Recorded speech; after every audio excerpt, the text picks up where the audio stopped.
go to the ballroom. Your brothers, your soldier. Oke, halo semuanya. Apa kabar teman-teman semua? Gimana teman-teman lebarannya? Lancar, aman.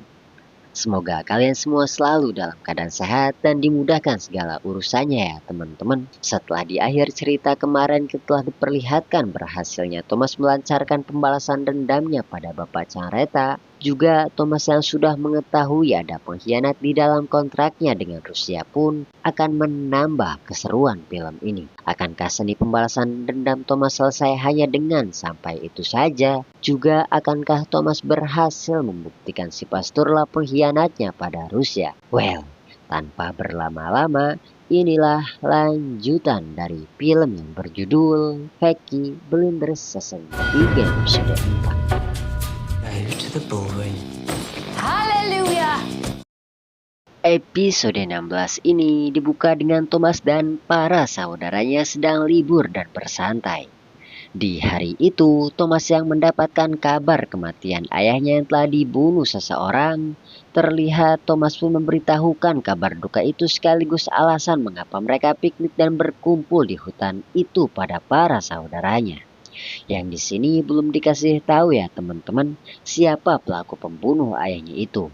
Dan meski dulu beliau bukanlah seorang ayah yang baik bagi Thomas dan para saudaranya, bahkan lebih pantas dikatakan bajingan, tapi meski begitu Thomas dan para saudaranya pun tetap respect dengan libur berburu rusa sebagai bentuk kenangan apa yang telah ayahnya ajarkan pada mereka. Dan sepakat untuk tidak mengusut siapa dalang di balik kematian ayahnya itu. We eat, and then we forget him. The stag is to remember him. Was out to kill and cut the stag. There's gonna be a robbery. Say this out here, because I don't trust the maids. Tapi sesaat Thomas dan kawan-kawan akan menyantap rusa itu, Thomas yang beberapa hari ini telah merumuskan perampokan kendaraan tank itu pun baru mengajak dan memberitahukan hal itu pada orang-orangnya. Dan saat Thomas menjelaskan bagaimana rencana perampokannya itu akan berjalan, Sin pun berpindah sambil membarengi Polly yang pada saat itu mendatangi gereja untuk pengakuan atas dosa sebelum dan akan ia lakukan. Dan seperti yang kita tahu kebiasaan Thomas yang selalu menceritakan hal apa saja pada Polly dulu baru kawan-kawannya, Polly yang sudah mendapatkan jatah tugas untuk membunuh si pastur. Sekedar info nih teman-teman alasan mengapa Thomas koyong-koyong memberikan jatah tugas itu untuk Polly. Ya karena memang dulu si pastur lah yang telah mengambil Michael dari Polly. Thomas yang ingin memberikan kesempatan pada Polly untuk membalaskan dendamnya sendiri pada si pastur, ia pun memberikan jatah tugas itu untuk Polly. Namun sayangnya Polly yang terbebani atas perintah itu pun malahan bertindak bodoh dengan mengaku kalau ia pernah dan akan kembali melakukan pembunuhan di gubuk pengakuan gereja itu, yang nantinya akan menyebabkan malah petaka bagi Thomas teman-teman. Now there is another life to be taken. I do so that my son doesn't have to do them. You want to confess to a murder? Consecrated man Kind of holy man. is a man of the cloth. Dan sepulangnya Polly dari gereja itu, Lizzie, Esme yang pada saat itu sama-sama sedang merasakan bad mood karena merasa keadilan tak berpihak pada mereka pun nyerocos yang semakin membuat Polly merasa pusing. Yang tepat saat mereka semua di ruangan itu sedang dalam keadaan bad mood, Linda yang datang karena tahu mereka sedang kekurangan pegawai pun mulai memprovokasi sambil mengajak mereka pergi berdemo. Yang karena celotehan Linda yang di sini dikenal wanita cerdas dan pas seperti apa yang mereka rasakan, sama-sama sedang bad mood gitu teman-teman. Polly pun lebih memilih pergi berdemo daripada bekerja. Dan keputusan Polly itu sambil dibarengi dengan selesainya Thomas menjelaskan rencananya itu pada orang-orangnya. Dan diikuti orang-orangnya yang ikut dan menyerahkan semuanya pada Thomas. We'll be in a position to stop the off-track business for good. I've to hand it to you, Tom. To Linda. Bent over a fucking desk. None of it's fucking fair. I'm not in the mood today. A protest at being made to work on a holy day. Let's cook some meat. Let's go to the ballroom. Hallelujah!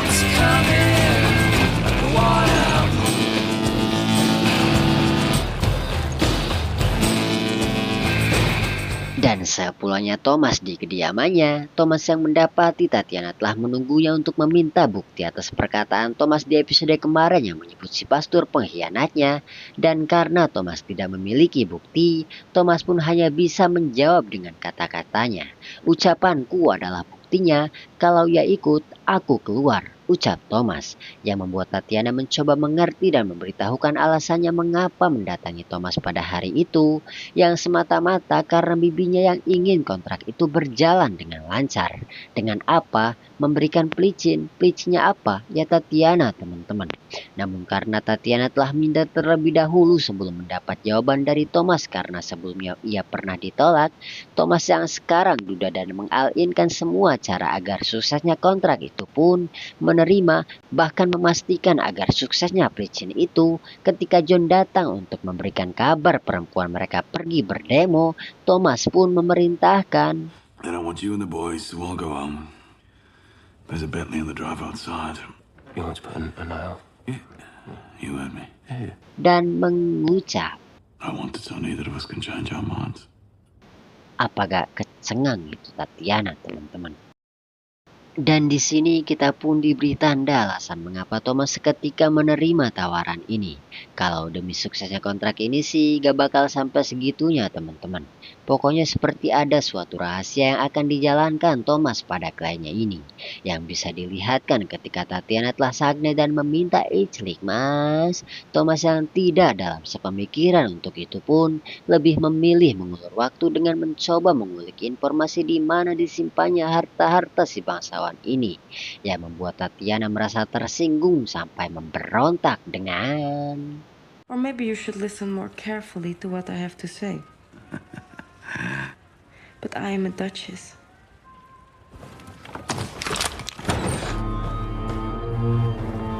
Watching, huh?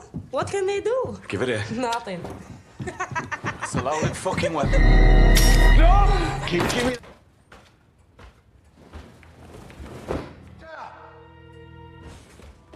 namun setelah capek dan dibentak Thomas, anehnya Tatiana pun seketika memberikan perintah itu dan malam pun ditutup dengan, Do you want to do?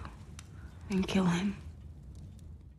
sampai pada keesokan harinya, Thomas yang ingin melanjutkan misinya itu, ia pun hanya dibuat kesal saat kliennya membiarkan Tatiana pergi dari rumahnya itu. Why the hell would you listen to her, eh? Dan karena Thomas pada hari itu telah memiliki janji temu dengan John dan Arthur untuk membicarakan misi rahasianya itu, ia pun langsung pergi menemui Arthur dan John untuk itu.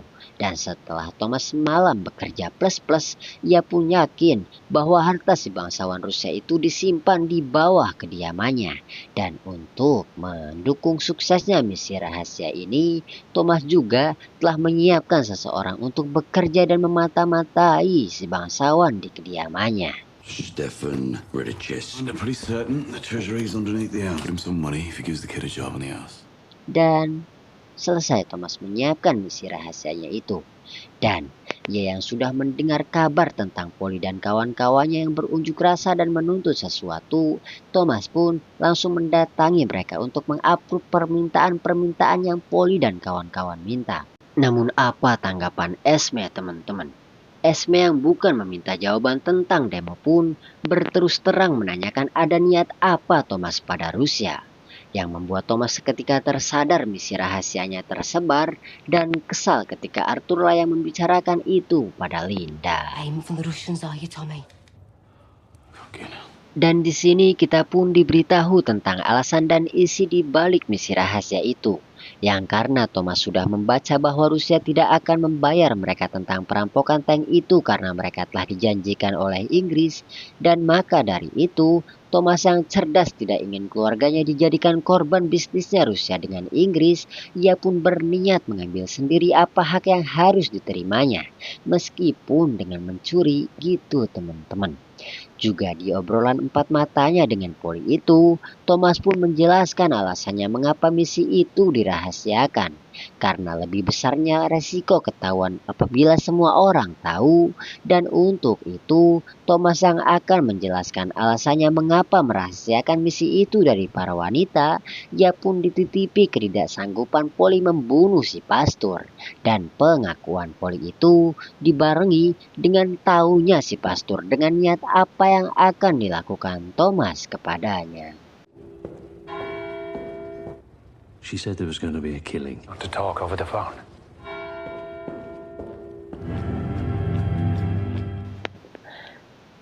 Dan setelah Thomas mengurus dan berkompromi dengan Linda agar mau bekerja sama demi suksesnya misi rahasia itu, Thomas yang akan melakukan sendiri pembunuhan itu pun telah bersiap dan akan melakukan sendiri pembunuhan itu. Namun sesaat Thomas mengintai dan memasuki bangunan yang dimasuki si pastor yang sudah tahu akan rencana Thomas itu pun telah menunggu dan menjebak Thomas di bangunan itu.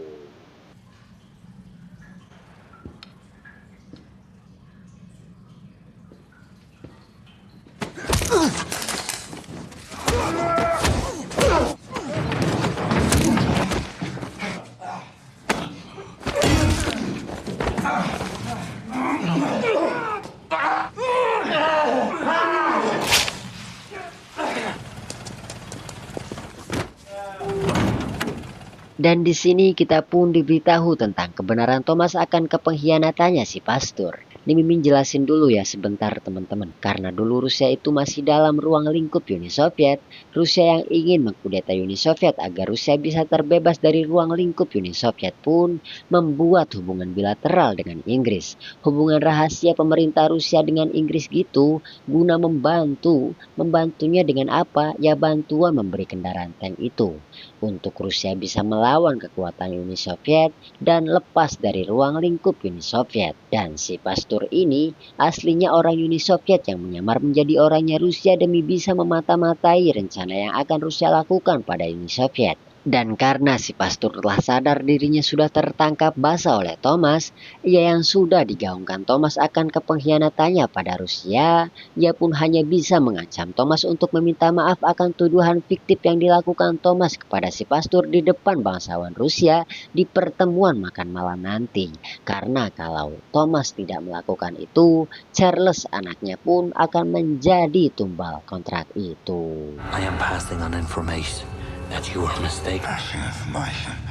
It's part of a bigger picture. You do as we say, and you apologize to me, or we will take your son. Dan di kondisinya sangat memprihatin dan membutuhkan pengobatan itu setelah digebukin, Thomas yang harus membayar semua kekacauan itu pun lebih memilih menuruti permintaan si pastor terlebih dahulu untuk bungkam dan membiarkan perampokan kendaraan tank itu berjalan dengan semestinya. Bayangin teman-teman, orang abis dipukulin sampai geger otak, diharusin kuat dulu buat beresin masalahnya. Bahkan gak harus beresin doang. Ini mah ditambah Thomas harus mikir keras agar bisa melawan kelicikan si pastor. Mr. Shelby was given bad information. Dan setelah Thomas meminta maaf di hadapan klien-kliennya atas tuduhannya yang mengatakan si pastor lah pengkhianatnya, Our plan is back on track. Absurd allegation against me was... Come here to apologize. It was drink that caused half this trouble. I am not feeling well. I have to go. Good night. 10 p.m. Get me a meeting with someone from the Soviet embassy. Thomas yang mencoba melawan si pastor dengan menemui langsung konsulat Uni Soviet untuk datang dan berbicara langsung di kediaman ada. They want you to stop the robbery. We know about the robbery. We have... Everyone informants is working to their instructions. Dan di pertemuannya itu, Thomas yang mengaku bahwa ia akan melakukan sebuah perampokan pun diiyakan bahwa konsulat Uni Soviet telah mengetahui rencana akan perampokan itu. Lah kok bisa tahu? Karena US mempunyai order di dalam pemerintahan Rusia. Dan maksud Thomas mengatakan semua itu, yap, untuk menjelaskan bahwa ordal atau informan Uni Soviet alias si pastor ini itu juga bekerja untuk Rusia. Ini maksudnya gimana sih Min? Sebentar nih teman-teman, Mimin jelasin lagi. Tadi bilangnya si pastor aslinya antek Uni Soviet, kok sekarang berubah lagi? Nah, maksudnya gini nih teman-teman. Intinya si pastor ini anteknya Rusia yang dibalik itu juga ia menyamar sebagai informannya Uni Soviet. Bisa dibilang serigala berbulu domba bagi Uni Soviet nih si pastor teman-teman. Yang meski si pastor telah memberitahukan rencana perampokan itu pada Uni Soviet, dan dibalik itu juga si pastor yang menginginkan Uni Soviet menggagalkan rencana Rusia dengan meledakkan kereta api itu pun akan mencatat sebagai Uni Soviet telah melakukan kekerasan di tanah Inggris. Dan kalau sudah begitu, Uni Soviet yang telah kehilangan hubungan baik dengan Inggris pun akan membuat Rusia mudah lepas dari Uni Soviet dan menjalin hubungan baru dengan Inggris. Nah, balik lagi ke filmnya teman-teman. Untuk apa Thomas mengatakan semua itu? Ujar pertanyaan konsulat Uni Soviet. Ya karena nantinya keluarga Thomas lah yang akan menjadi korban akan perampokan itu. The robbery in Birmingham was just the bait. The violent acts in British. Because my family are the ones who will be sacrificed. Why are you telling us? Force the British government to break off diplomatic relations. To blow up the trade. That's the game.